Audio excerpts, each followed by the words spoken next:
ಕರ್ನಾಟಕದ number 1 PU college Excel PU college Guruvayanakere.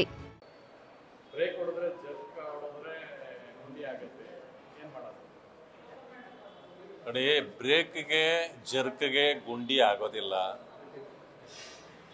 ಇವರು 2 ವರ್ಷದಿಂದ ರಸ್ತೆಗಳನ್ನ ಅಲ್ಲಿ ಬೇಕು ಅಂತ ಹೇಳಿ ಇವರು ಮಾಡಲೇ ಇಲ್ಲ. ಅದರಲ್ಲೂ ಹೆಚ್ಚಿನ ಮಳೆ ಈ ಸಾರಿ ಬಂದಿದ್ದರಿಂದ ಎಲ್ಲ ರಸ್ತೆಗಳು ಗುಂಡಿ ಬಿದ್ದಿದೆ.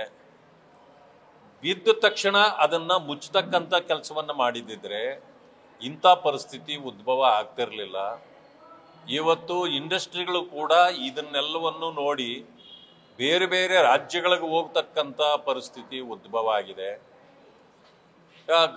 ಈಗಾಗಲೇ ಇಂಡಸ್ಟ್ರೀಸ್ ಮಿನಿಸ್ಟರ್ ಹೇಳ್ತಾರೆ, ಒಂದಿನ ಹೇಳ್ತಾರೆ ಯಾವ ಇಂಡಸ್ಟ್ರಿಗಳು ಕೂಡ ಬೇರೆ ರಾಜ್ಯಗಳಿಗೆ ಹೋಗಲಿಲ್ಲ, ಮತ್ತೊಂದು ದಿನ ಹೇಳ್ತಾರೆ ಆ ಇಂಡಸ್ಟ್ರಿಗಳು ಕೆಲವು ಹೋಗಿರೋದಕ್ಕೆ ಕೇಂದ್ರ ಸರ್ಕಾರವೇ ಹೊಣೆ. ಈ ರೀತಿಯ ಹೊಣೆಗೇಡಿ ಹೇಳಿಕೆಗಳನ್ನು ಕೊಡ್ತಕ್ಕಂಥ ಕೆಲಸವನ್ನ ಈ ಸರ್ಕಾರ ಮಾಡಲಿಕ್ಕೆ ಪ್ರಾರಂಭ ಮಾಡಿದೆ. ನಿನ್ನೆ ನಾನು ಗಮನಿಸಿದ್ದು, ಮಾನ್ಯ ಮುಖ್ಯಮಂತ್ರಿಗಳು ಈಗಾಗಲೇ ಡೆಡ್ಲೈನ್ ಮುಗಿದಿದ್ದು ಅಲ್ಲ ಯಾಕೆ ಅಂತ ಕೇಳಿದಾಗ ಅವರು ಹೇಳ್ತಿರ್ತಕ್ಕಂಥ ಮಾತು ಏನು ಅಂತಂದ್ರೆ, DK ಶಿವಕುಮಾರ್ ಅವ್ರನ್ನ ಕೇಳ್ರಿ ಅಂತ. ಅಂದ್ರೆ ಸರ್ಕಾರ ಹೊಣೆಗೇಡಿ ಸರ್ಕಾರವ? DK ಶಿವಕುಮಾರ್ ಅವರು ಮಂತ್ರಿಗಳು, ಅವರು ಉತ್ತರ ಕೊಡಬೇಕು ನಿಜ. ಆದ್ರೆ ಒಬ್ಬ ಮುಖ್ಯಮಂತ್ರಿಯಾಗಿ ಈ ರೀತಿ ಬೇಜವಾಬ್ದಾರಿ ಹೇಳಿಕೆಗಳನ್ನು ಕೊಡ್ತಕ್ಕಂಥ ಸರಿಯಾದ್ದಲ್ಲ.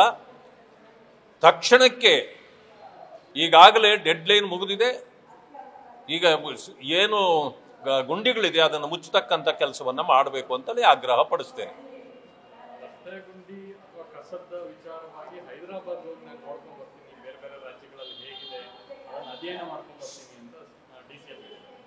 ಎಲ್ಲ ಅಧ್ಯಯನ ಎಲ್ಲೆಲ್ಲಿ ಹೋಗಿ ಅಧ್ಯಯನ ಮಾಡ್ತಾರೋ ಮಾಡ್ಕೊಂಡು ಬರ್ಲಿ. ನಾನು ಹೇಳ್ತಕ್ಕಂಥದ್ದು ಗುಂಡಿ ಮುಚ್ಚಕ್ಕೂ ಅಧ್ಯಯನ ಮಾಡ್ಬೇಕಂತದ್ದು ಏನು ಇಲ್ಲ. ಅದು ಅರ್ಥ ಮಾಡ್ಕೊಳ್ಬೇಕು ಅವರು. ಇದು ಮಾಡಲಾರ್ದ ಅವರು ಈ ರೀತಿ ಹೇಳಿಕೆಗಳನ್ನ ಕೊಡ್ತಕ್ಕಂಥದ್ದನ್ನು ನೋಡ್ತಾ ಇದ್ದೇವೆ. ಈಗ ಸಿಎಂ ಪದಗ್ರಹಣ ವಿಚಾರ, ಸಿಎಂ 21 ಅಥವಾ 26ಕ್ಕೆ ಆಗ್ತಾರೆ ಅಂತ ಮುಖ್ಯಮಂತ್ರಿಗಳು ಒಂದು ಕಡೆ ಬಹಳ ಸೈಲೆಂಟ್ ಆಗಿದ್ದಾರೆ.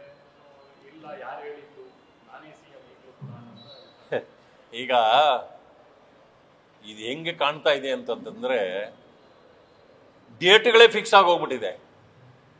ನವೆಂಬರ್ 21 ಅಥವಾ 26 ಅಂತ ಪತ್ರಿಕೆಗಳಲ್ಲೂ ಬಂದ್ಬಿಟ್ಟಿದೆ. ನೋಡಿ, ಯಾವತ್ತೂ ಕೂಡ ಬೆಂಕಿ ಇಲ್ಲದೆ ಹೊಗೆ ಆಡೋದಿಲ್ಲ. ಇದನ್ನು ನೋಡಿ ಮುಖ್ಯಮಂತ್ರಿಗಳು ಸಿಡಿಮಿಡಿಗೊಂಡಿದ್ದಾರೆ.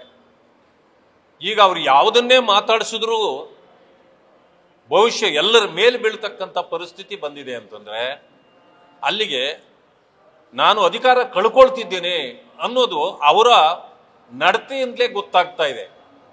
ಆದರೆ ನನಗನ್ಸಿದ್ದು ಒಂದೇ, ನೀವು ಅಧಿಕಾರ ಹಸ್ತಾಂತರ ಮಾಡಿ ಅಥವಾ ನಾಯಕತ್ವ ಬದಲಾವಣೆ ಮಾಡ್ಕೊಳ್ಳಿ. ಇದು ಪರಿಸ್ಥಿತಿ ಹೆಂಗಿರುತ್ತೆ ಅಂದ್ರೆ, ಓದಿಯ ಪಿಸಾಚಿ ಅಂದ್ರೆ ಇಲ್ಲ ಬಂದೇ ಗವಾಕ್ಷಿಯಲ್ಲಿ ಅಂತಂದಂಗಿದೆ ಇದು. ಆದ್ರಿಂದ ಪರಿಸ್ಥಿತಿ ಏನು ಬದಲಾವಣೆ ಆಗ್ತದೆ ಅಂತ ನನಗೆ ಅನ್ಸೋದಿಲ್ಲ. ಯಾಕೆಂತಂದ್ರೆ ಈ ಸರ್ಕಾರ ಸಂಪೂರ್ಣ ದಿವಾಳಿ ಆಗಿದೆ, ಜನರಿಂದ ಬಹಳ ದೂರ ಆಗಿದೆ. ಖರ್ಗೆ ಇರ್ಬೇಕಾ? ಮಾನ್ಯ ಮಲ್ಲಿಕಾರ್ಜುನ್ ಖರ್ಗೆ ಅವರು ಬಹಳ ಹಿರಿಯ ನಾಯಕರು. ಈ ದೇಶದ AICCಯ ಕಾಂಗ್ರೆಸ್ಸಿನ ಅಧ್ಯಕ್ಷರು ಇದ್ದಾರೆ. ಆದರೆ RSS ಅನ್ನ ಬ್ಯಾನ್ ಮಾಡಬೇಕು ಅಂತೇಳಿ ನಿನ್ನೆ ಮಾತಾಡಿದ್ದಾರೆ. ನಾನು ಒಂದು ಹಳ್ಳಿ ಗಾದೆಯನ್ನ ಹೇಳಲಿಕ್ಕೆ ಬಯಸ್ತೇನೆ. ಹಳ್ಳಿಯಲ್ಲಿ ಒಂದು ಗಾದೆ ಇದೆ, ಏನಂದ್ರೆ ತಾಯಿಯಂತೆ ಮಗಳು ನೂಲಿನಂತೆ ಸೀರೆ ಅಂತ ಹೇಳ್ತಾರೆ. ಅಂದ್ರೆ ತಾಯಿಯ ಗುಣಗಳು ಏನಿರ್ತವೋ ಮಗಳು ಅದೇ ರೀತಿ ನಡ್ಕೊಳ್ತಾರೆ. ಈ ಸೀರೆ ಹೇಗಿರ್ತದಂತಂದ್ರೆ ಆ ನೂಲು ಹೇಗಿರುತ್ತೋ ಸೀರೆ ಹಾಗೆ ಬರುತ್ತೆ ಅಂತ. ಅಂದರೆ ಅರ್ಥ ಹೀಗಿದ್ರೆ ಇಲ್ಲಿ ನನಗೆ ಅನಿಸಿದ್ದು ಮಗನ ಗುಣಗಳಿಂದ ತಂದೆಯೋ ತಂದೆಯ ಗುಣಗಳಿಂದ ಮಗನೋ ಇಲ್ಲಿ ಅರ್ಥ ಆಗ್ತಾ ಇಲ್ಲ. ಇದು ಯಾಕೆ ಈ ರೀತಿ ಇವರಿಗೆ ಬಂದಿದೆ ಅಂತ ನನಗೆ ಗೊತ್ತಿಲ್ಲ. ನನಗೆ ಒಂದು ಅನಿಸಿದ್ದು, ಮಾನ್ಯ ಪ್ರಿಯಾಂಕಾ ಖರ್ಗೆ ಅವರು RSS ಬ್ಯಾನ್ ವಿಚಾರ ಎತ್ತಿದಾಗ ಇಡೀ ಕಾಂಗ್ರೆಸ್ ನಿಶಬ್ದ ಆಗೋಯ್ತು. ಒಬ್ಬರು ಕೂಡ ಅವರಿಗೆ ಸಪೋರ್ಟ್ ಮಾಡಲಿಲ್ಲ, ಪಬ್ಲಿಕಲ್ಲೂ ಸಪೋರ್ಟ್ ಬರಲಿಲ್ಲ. ಅದರಿಂದ ಬೇಸರ ಆಗಿ ಮಾನ್ಯ ಖರ್ಗೆಜಿಯವರು ಅನೇಕ ಮಂತ್ರಿಗಳಿಗೆ ಫೋನ್ಗಳು ಮಾಡಿ ನನ್ನ ಮಗನ ಪರವಾಗಿ ನಿಲ್ರಿ ಅಂತ ಕೇಳಿದ್ರು, ಯಾರೂ ಬರಲಿಲ್ಲ. ಅದರಿಂದ ಬೇಸರಗೊಂಡು ಮಗನ ಫ್ಯೂಚರ್ ಹಾಳಾಗಬಾರ್ದು, ಅವನ ಭವಿಷ್ಯ ಮುಖ್ಯ, ಕೊನೆಯ ಪಕ್ಷ ನಾನಾದರೂ ಅವನಿಗೆ ಸಪೋರ್ಟ್ ಮಾಡೋಣ ಅನ್ನೋ ಕಾರಣಕ್ಕೆ ನಿನ್ನೆ ಒಂದು ಹೇಳಿಕೆ ಕೊಟ್ಟಿದ್ದಾರೆ. ಇದು ನಿಮ್ಮ ಎತ್ತರಕ್ಕೆ ಇದು ಸರಿಯಾದ ಒಂದು ನಡೆ ಅಲ್ಲ. ದಯವಿಟ್ಟು ಇಂತಹ ಹೇಳಿಕೆಗಳನ್ನು ಕೊಟ್ಟು ಜನರ ಮಧ್ಯದಲ್ಲಿ ನಗುಬಾಟ್ಲಿಗೆ ಸಿಕ್ಕಬೇಡಿ ಅಂತಕ್ಕಂಥ ಒಂದು ಮನವಿಯನ್ನು ಅವರಿಗೆ ಮಾಡಲಿಕ್ಕೆ ಬಯಸ್ತೇನೆ. ಕಾಂಗ್ರೆಸ್ನಲ್ಲಿ ದಲಿತ ಸಿಎಂ ಹೋಗೇನಿತ್ತು, ದಲಿತ ಸಿಎಂ ವಿಚಾರವನ್ನೇ ಎತ್ತಬೇಡಿ ಅಂತ ಹೈಕಮಾಂಡ್ನ ಸಂದೇಶ ಬಂದಿದೆ. ಜೊತೆಲಿ ದಲಿತ ಸಮಾವೇಶ ಮಾಡಬೇಕು ಅಂತ ಕಾಂಗ್ರೆಸ್ನ ಒಂದಷ್ಟು ನಾಯಕರು ಪ್ಲಾನ್ ಮಾಡ್ಕೊಂಡಿದ್ರು. ನೀವು ಮಾಡಬೇಡಿ, ನಾವೇ ದಿನಾಂಕ ಹೇಳ್ತೀವಿ, ನೀವು ತಯಾರಿ ಮಾಡ್ಕೊಳ್ಳಿ. ಎಲ್ಲೋ ಒಂದ್ ಕಡೆ ದಲಿತರನ್ನ ತೊಳಿತಾ ಇದೆಯಾ ನೋಡಿ. ಎಷ್ಟು ಸಾರಿ ಹೇಳಲಿ, ಕಾಂಗ್ರೆಸ್ ಪಾರ್ಟಿ ದಲಿತ ವಿರೋಧಿ, ಅಂಬೇಡ್ಕರ್ ವಿರೋಧಿ. ಯಾವತ್ತೂ ಕೂಡ ದಲಿತರನ್ನ ವೋಟ್ ಬ್ಯಾಂಕ್ಗೆ ಮಾತ್ರ ಸೀಮಿತಗೊಳಿಸ್ತಾರೆ. ಅವ್ರಿಗೆ ಯಾರೋ ಒಬ್ಬರೋ ಇಬ್ಬರಿಗೆ ಅಧಿಕಾರ ಕೊಟ್ಟು ಇಡೀ ದೇಶದಲ್ಲಿ ನೋಡಿ ನಾವು ಯಾವ ರೀತಿ ದಲಿತರನ್ನು ಇಟ್ಟಿದ್ದೀವಿ ಅಂತ ಹೇಳಿ, ದಲಿತರ ಆಸೆಗಳು ಎಲ್ಲ ಅವರ ಆಸೆಗಳಿಗೆ ಇವತ್ತು ನೀರು ಬಿಡ್ತಕ್ಕಂಥದ್ದೇನೆ ಕಾಂಗ್ರೆಸ್ಸು. ನಾವು ಮೊದಲಿಂದಲೂ ಹೇಳಿದ್ದೇವೆ, ಮುಖ್ಯಮಂತ್ರಿ ಇವತ್ತಿನ ಇದಲ್ಲ ಅವ್ರ ಹೋರಾಟ. ಸುಮಾರು 70-75 ವರ್ಷಗಳ ದಲಿತರ ಹೋರಾಟ ಕಾಂಗ್ರೆಸ್ನಲ್ಲಿದೆ. ಯಾಕೆ ಅಂತಂದ್ರೆ ದಲಿತರನ್ನ ವೋಟ್ ಬ್ಯಾಂಕ್ ಆಗಿ ಮಾಡಿಕೊಂಡಿದ್ದವರೇ ಅವರು.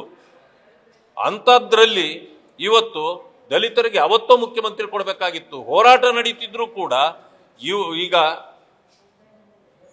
ಹೊರಗಡೆಯಿಂದ ಬಂದ ಸಿದ್ದರಾಮಯ್ಯನವರಿಗೆ 7.5 ವರ್ಷ ಕೊಡ್ತಾರೆ. 50-60 ವರ್ಷಗಳ ಕಾಲ ಕಾಂಗ್ರೆಸ್ನಲ್ಲೇ ದುಡಿದಿರ್ತಕ್ಕಂಥ ದಲಿತ ಲೀಡರ್ಗಳಿಗೆ ಇವತ್ತು ಅವರು ಗೌರವನೇ ಕೊಡ್ತಾ ಇಲ್ಲ. ಹೋರಾಟ ಮಾಡಿದ್ರು ಅದಕ್ಕೇನು ಬೆಲೆ ಇಲ್ಲ. ಆ ಕಾರಣದಿಂದ ದಲಿತರು ಅರ್ಥ ಮಾಡ್ಕೊಳ್ಬೇಕು, ಕಾಂಗ್ರೆಸ್ ಯಾವತ್ತಿದ್ರೂ ಬಾಬಾ ಸಾಹೇಬ್ ಅಂಬೇಡ್ಕರ್ ಅವರು ಹೇಳಿದ ರೀತಿ ಅದು ದಲಿತ ವಿರೋಧಿಯನ್ನೇ. ದಲಿತರ ಪಾಲಿಗೆ ಅದು ಸುಡುವ ಮನೆಯೇ, ನೀವು ಹೋದ್ರೆ ಸುಟ್ಟು ಹೋಗ್ತೀರಿ ಅಂತ ಹೇಳಿದ್ದಾರೆ. ಈಗಲೂ ಕೂಡ ಒಳಗಡೆ ಇರ್ತಕ್ಕಂಥವ್ರು ಯೋಚನೆ ಮಾಡಬೇಕು, ಕಾಂಗ್ರೆಸ್ಸನ್ನು ತ್ಯಜಿಸಿ ಹೊರಗಡೆ ಬರಬೇಕು ಅಂತೇಳಿ ನಾನು ಕೂಡ ಹೇಳಲಿಕ್ಕೆ ಬಯಸ್ತೇನೆ. ನ್ಯೂಸ್ ಫಸ್ಟ್, ನಿರ್ಭೀತಿಯಿಂದ ನಿಮ್ಮ ಪರವಾಗಿ.